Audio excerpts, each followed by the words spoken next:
దైవ జోక్యం సమతుల్యతను పునరుద్ధరిస్తుంది కాని ఈ ప్రపంచాన్ని మునుపటులా ఎప్పటికీ ఉంచదు. ఎంత గంభీరమైన ఆలోచన కదూ. అవును. ఈరోజు మనం ముందున్న మూలగ్రంథాల అన్వేషణలో ముఖ్యంగా బ్రహ్మపురాణంలోని 16వ భాగానికి సంబంధించిన ఈ తాత్విక పత్రాలు సరిగ్గా ఈ ఒకే ఒక్క వాక్యం చుట్టూనే తిరుగుతున్నాయి. నిజమే. ఒక రకంగా చెప్పాలంటే సృష్టి యొక్క అసలైన నిర్మాణం గురించిన అత్యంత లోతైన సత్యాలివే. ఖచ్చితంగా. గత భాగంలో మనం సాగించిన ప్రయాణాన్ని ఒక్కసారి నెమరువేసుకుంటే ఒక సూక్ష్మమైన మార్పు మనకు స్పష్టంగా కనిపించింది కదా. సంరక్షకుడి లక్షణం కేవలం అనంతమైన ఓర్పుగా, ఎప్పటికీ చలించని సహనంగా మాత్రమే మిగిలిపోలేదు. అవును, మిగిలిపోలేదు. నిగ్రహం తన పరిమితులను దాటి జోక్యానికి ఎలా దారినిచ్చిందో మనం చూశాం. అయితే ఈరోజు మన ప్రధాన ఉద్దేశ్యం ఒక్కడే. ధర్మం తన ఉనికిని కోల్పోయి అస్తిత్వం ప్రమాదంలో పడినప్పుడు మౌనం వహించడం ఎలా ఒక నేరంగా మారుతుంది? అదొక పెద్ద ప్రశ్న. అసలు దైవ జోక్యం అంటే ఏమిటి? అది విశ్వపు నైతిక పునాదులను, సృష్టి నిర్మాణాన్ని సమూలంగా ఎలా మార్చివేస్తోందో ఈరోజు అన్వేషిద్దాం. ఖచ్చితంగా. అసలు ఈ మూల గ్రంథాలు అంటే ఈ తాత్విక పత్రాలు మనకు ఏం చెప్తున్నాయంటే, సృష్టిని నిలబెట్టే క్రమంలో ఆ సంరక్షకుడు ఎంతో ఓర్పుతో వేచి చూశాడని పదే పదే నొక్కి చెబుతున్నాయి. అవును, సృష్టిలోని ప్రతి ఒడిదుడుకును ఆయన చాలా సహనంతో భరించాడు. దేనికీ తొందరపడలేదు. కానీ ఉపరితలం కింద పరిస్థితి మారుతూ ఉంటుంది. సరిగ్గా చెప్పారు. పైకి అంతా ప్రశాంతంగా ఉన్నట్లు కనిపించినా ఉపరితలం కింద ధర్మం క్రమంగా నిశ్శబ్దంగా క్షీణిస్తున్నప్పుడు పరిస్థితి పూర్తిగా మారుతుంది. అంటే ఒక మహావృక్షం పైకి పచ్చగా ఏపుగా కనిపిస్తున్నప్పటికీ భూమి లోపల దాని వేళ్లు కుళ్ళిపోతున్నట్లుగా అన్నమాట. ఖచ్చితంగా అదే పరిస్థితి. సమాజం లోపల ధర్మం అలా క్షీణిస్తూ ఉన్నప్పుడు కూడా మౌనంగా ఉండటమంటే ఆ క్షీణతకు మద్దతివ్వడమే.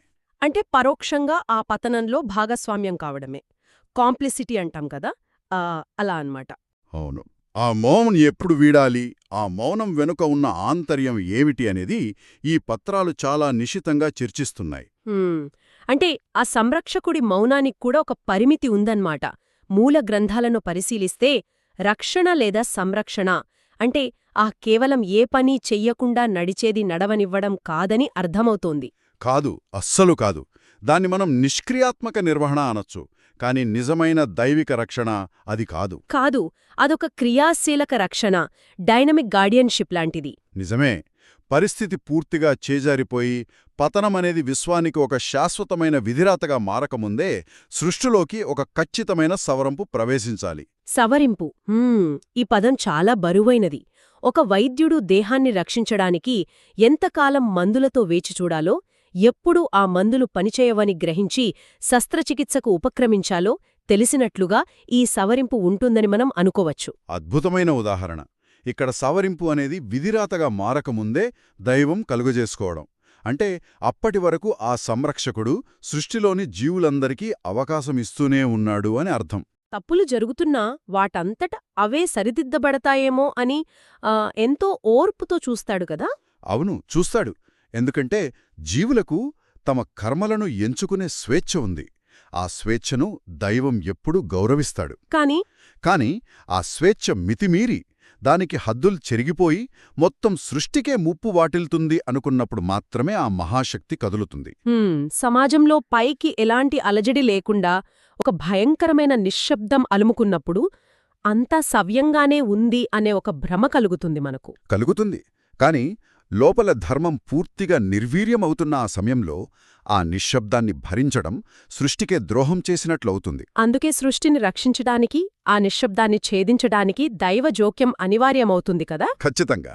ఈ జోక్యం అనివార్యమైన క్షణాన్ని బ్రహ్మపురాణం చాలా అద్భుతంగా చిత్రించింది. సాధారణంగా మనం దైవజోక్యం అనగానే దాన్ని ఒక భయంకరమైన ఆగ్రహంగానో ప్రతీకారంగానో ఊహించుకుంటాం. ఒక ప్రళయంలా అనుకుంటాం. కాదు. దైవజోక్యం అనేది కోపం కాదు. అది ఎవరిపైనా ప్రతీకారం అంతకన్నా కాదు. కేవలం తప్పిన లయను తిరిగి సరిచేయడం. అవును, ఒక అద్భుతమైన క్రమబద్ధీకరణ.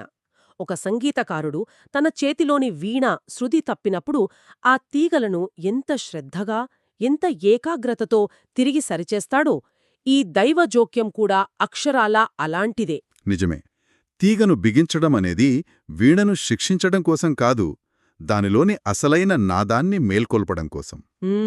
ఈ వీణ ఉపమానం ఈ పరిస్థితికి ఎంత అతికినట్లు సరిపోతుందో కదా.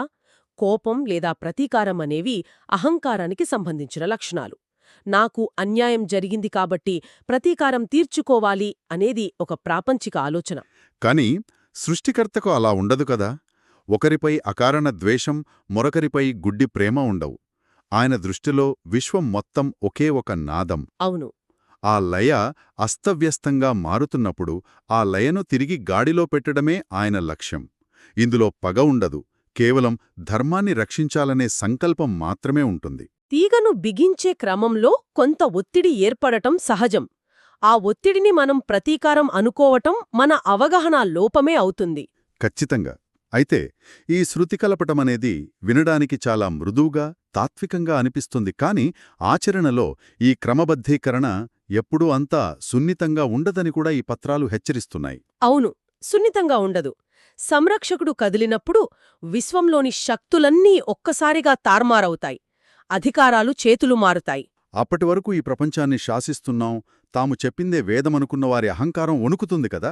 వణుకుతుంది. ఆ వీణతీగలు బిగిస్తున్నప్పుడు వచ్చే రాపిడి ఒక పెద్ద ప్రక్షాళనకు దారితీస్తుందని మనం అర్థం చేసుకోవాలి. ఆ ప్రక్షాళన ఒక అగ్నిపర్వతం బద్దలైనంత తీవ్రంగా ఎందుకుంటుందో అర్థం చేసుకోవడం చాలా ముఖ్యమిక్కడ. నిజమే. ఈ తీవ్రత వెనుక ఉన్న కారణం చాలా స్పష్టమైనది. ధర్మం క్షీణిస్తున్న ఆ సుదీర్ఘకాలంలో ఆ అసమతుల్యత వలన కొందరు అపారమైన లాభాలను పొంది ఉంటారు కదా. అవును. ఒక అధార్మిక వ్యవస్థలో ఉన్నత స్థానాలకు చేరినవారు, అధికారాన్ని గుత్తాధిపత్యం చేస్తున్నవారు ఆ వ్యవస్థ ఎన్నటికీ మారకూడదని కోరుకుంటారు. వారికి ఆ అసమతుల్యతే ఒక సురక్షితమైన కోట.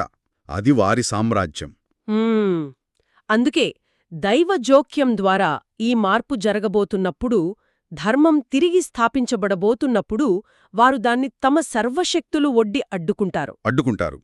ఆ అడ్డుకునే క్రమంలోనే అతిపెద్ద సంఘర్షణ జరుగుతుంది. ఆ సంఘర్షణ సాధారణ కళ్లకు విపరీతమైన విధ్వంసంలా కనిపిస్తుంది. అప్పటివరకు ఉన్న వ్యవస్థలు కుప్పకూలిపోవడం చూసి సగటు మనిషి భయపడతాడు. ఆ భయం సహజమే.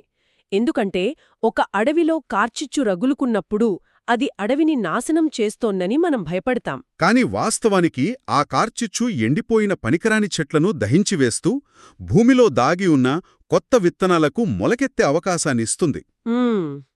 ఈ దైవజోక్యం కూడా అలాంటిదే అనిపిస్తోంది.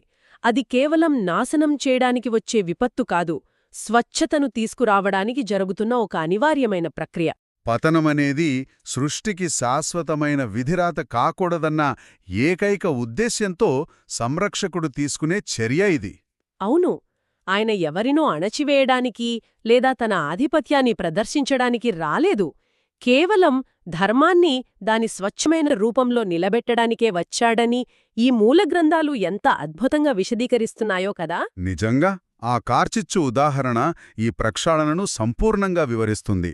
పాతది, కుళ్ళిపోయినది దహించబడకుండా కొత్తది చిగురించదు. ఈ దైవ జోక్యం లేదా ప్రక్షాళన జరిగినప్పుడు ఉనికికి సంబంధించిన నైతిక నిర్మాణం శాశ్వతంగా మారిపోతుంది. ఏది ఒప్పు, ఏది తప్పు అనే ప్రమాణాలు మళ్లీ మొదటినుంచి రూపుదిద్దుకుంటాయి.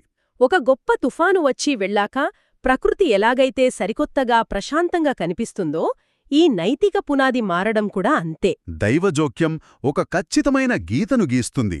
ఏది సహించదగినది, ఏది ఎంత మాత్రం సహించరాని